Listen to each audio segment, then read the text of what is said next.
you guys, and I've already took it out of the box, so yeah, it's not really an unboxing. Yeah, it is a pen, but not any kind of pen.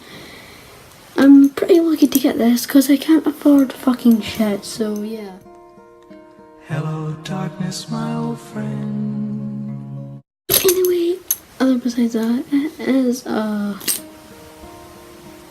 I tried to make that. Hello darkness, my old friend.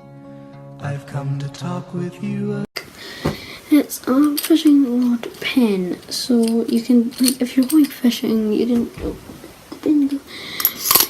get, it's like a pen. So I don't think this was like a real pen.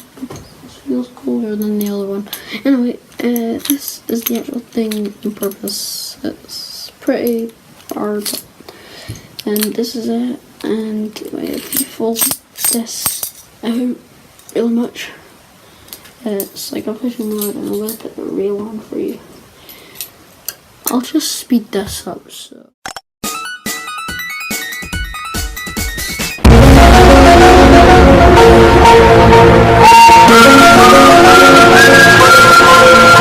Thank you so much for watching. If you like that, I heard something. Anyway, like this video if you like the new pen fishing rod I got off of Geek, and hope you guys enjoyed this video. Goodbye. Oh my god!